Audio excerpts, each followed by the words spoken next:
Jonas 1.1 identifie le livre comme racontant l'histoire du prophète Jonas. Bien que le livre soit écrit à la troisième personne, la vision traditionnelle que Jonas en est l'auteur. Et il n'y a aucune raison convaincante de théoriser sur un auteur inconnu. Le livre de Jonas a probablement été écrit entre 793 et 758 avant Jésus-Christ. La désobéissance et le renouveau sont les thèmes clés de ce livre. L'expérience de Jonas dans le ventre de la baleine lui offre une occasion unique de rechercher une délivrance unique, alors qu'il se répand au cours de cette retraite tout aussi unique. Sa désobéissance initiale conduit non seulement à son renouveau personnel, mais aussi à celui des Ninivites. Beaucoup classent le renouveau que Jonas apporte à Ninive comme l'un des plus grands efforts d'évangélisation de tous les temps.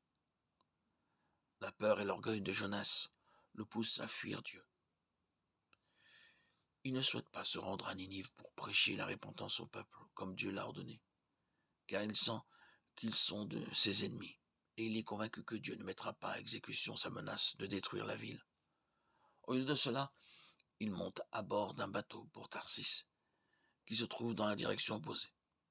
Bientôt, une violente tempête amène l'équipage à tirer au sort et à déterminer que Jonas est le problème.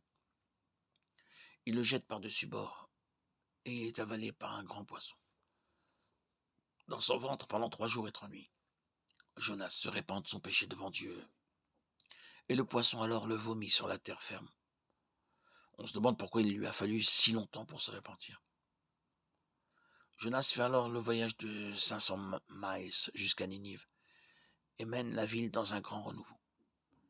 Mais le prophète est mécontent. Il fait la moue au lieu d'être reconnaissant lorsque Ninive se répand.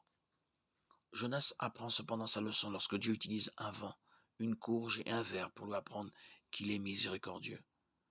Mais Jonas s'enfuit loin de l'Éternel et se dirigea vers Tarsis, Jonas 1.3.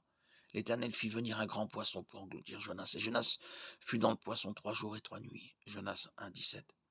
Dans ma détresse, j'ai crié à l'Éternel et il m'a répondu. Du fond du séjour des morts, j'ai crié, et tu as entendu mon cri, Jonas 2.2. Jonas 3.10, lorsque Dieu vit ce qu'ils faisaient et comment ils revenaient de leur mauvaise conduite, il fut ému de compassion, et ne fit pas venir sur eux le malheur dont il les avait menacés. Les paroles de Jésus montrent clairement que Jonas est un type du Christ. Dans Matthieu 12, 40-41, Jésus déclare qu'il passera le même temps dans la tombe que Jonas dans le ventre de la baleine. Il poursuit en disant que si les Nivites se repentirent face à la prédication de Jonas, les pharisiens et les docteurs de la loi qui rejetèrent Jésus rejetèrent celui qui est bien plus grand que Jonas. Tout comme Jonas apporta la vérité de Dieu concernant la repentance et le salut aux Ninivites, Jésus apporte également le même message concernant le salut par Dieu seul et par Dieu seul. Car de lui, par lui et pour lui, ils sont toutes choses. À lui soit la gloire dans tous les siècles. Amen. Romains 11, 36.